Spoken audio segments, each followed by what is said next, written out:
a three-weight world champion who is desperate to be a household name. And this platform...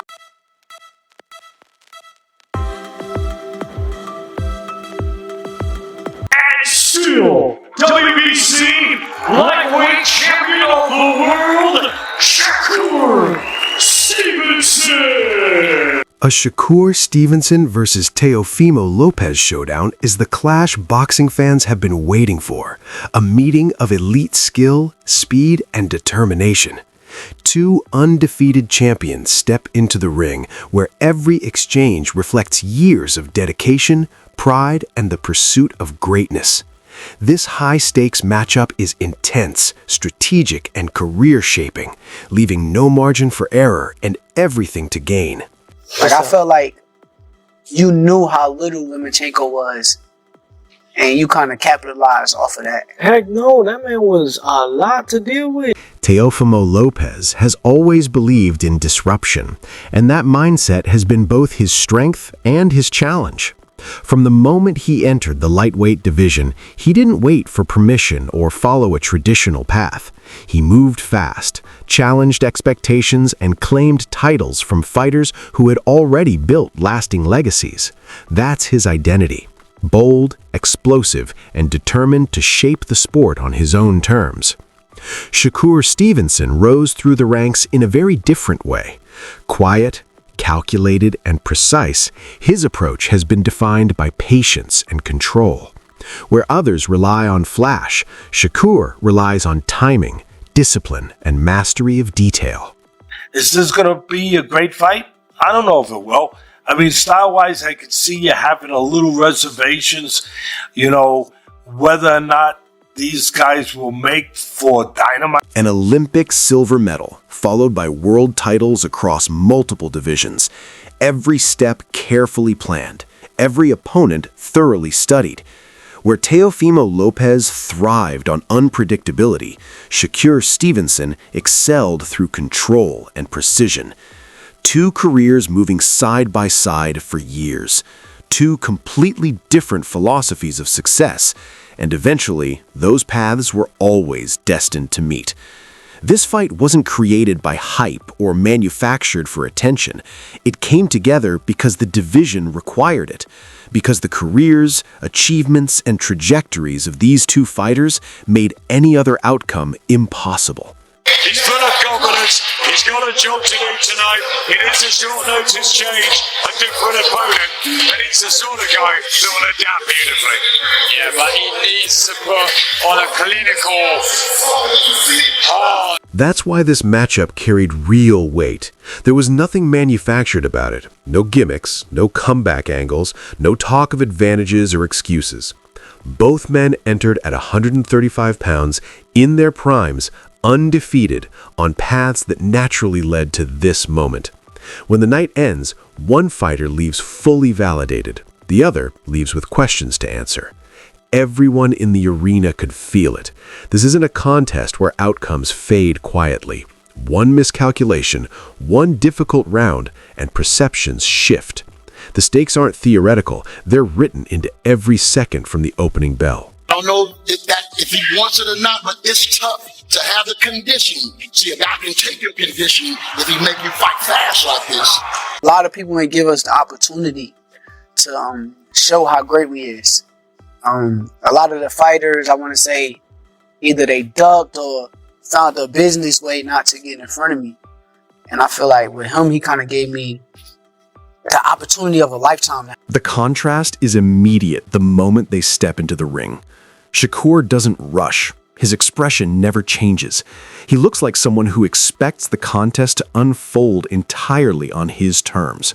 Every half step, every subtle pivot, every slight lift of the gloves is deliberate. He isn't reacting, he's anticipating.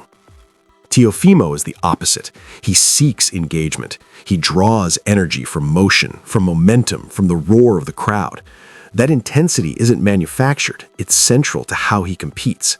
He believes that by introducing disruption early, he can interrupt rhythm before it settles. That's the gamble. Because Shakur builds patterns. He studies them, lives inside them, and systematically takes them apart. Before the opening bell sounds, the ring already feels like a chessboard. A signature performance with an upset win to claim this title. His second-time lineal champion, Teofimo Lopez. So this is as well. He takes little small steps back. He's even doing it with Shakur. No, Shakur wants to attack. He's taking little steps back. That just makes you reset. Round 1 reveals the first real truths. Teofimo starts fast, but with purpose, controlled urgency rather than reckless aggression.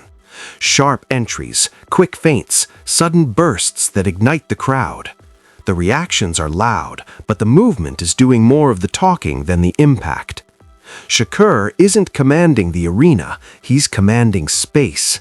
Inches matter. Every step back is calculated. Every pivot removes an angle.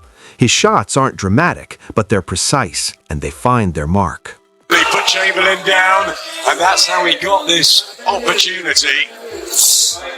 As the southpaw jab and the puzzle, as the guys were saying, to solve for Padley. Give it a real go. By the end of the round, Teofimo has used more energy than he planned, while Shakur has spent exactly what he intended. That's the quiet math of elite-level boxing. Every missed attempt costs breath. Every reset chips away at stamina. Teofimo's speed is built to influence later rounds. Shakur's subtractive defense works differently. It accumulates silently, round by round. The effect is already there. The judges may not see it yet, but the fighters always do. And the mental toll is heavier than any single exchange because it arrives gradually, without announcement. It's an unbelievable story, isn't it? Life-changing. And as you said that, only boxing can bring these stories up. I don't know any other sport that can do it. And do you know what as well? His Excellency will have seen this with Josh Padley and with Martin Bacoli. And if they both lose tonight, they'll be back. I think so. Yeah, for sure.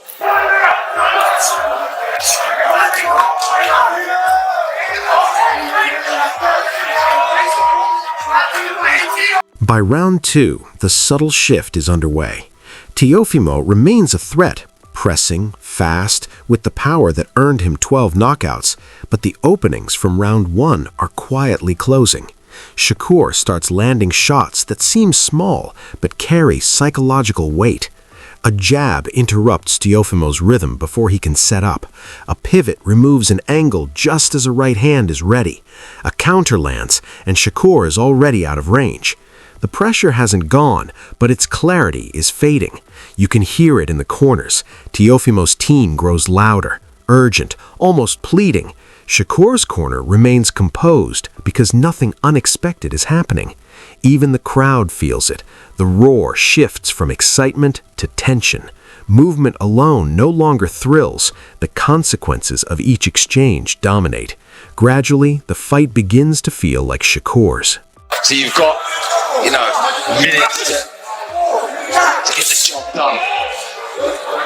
Bouncing on his feet. For the fire still Padley. Round 3 tightens the grip. Teofimo's speed is still evident, but slightly diminished. Casual viewers might not notice at first, but it's enough for Shakur to capitalize.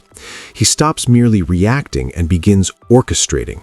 Punches are drawn out exactly as he anticipates, resets are forced, and small errors start to add up. Teofimo's hands drop a fraction too long, his feet pause for a fraction too long. Frustration seeps into urgency, not reckless swings, but subtle overextensions. Elite ring IQ becomes suffocating. Shakur doesn't dominate with raw power, he dominates with control. The fight shifts from competitive to structured, and structure always favors the fighter who has mastered it.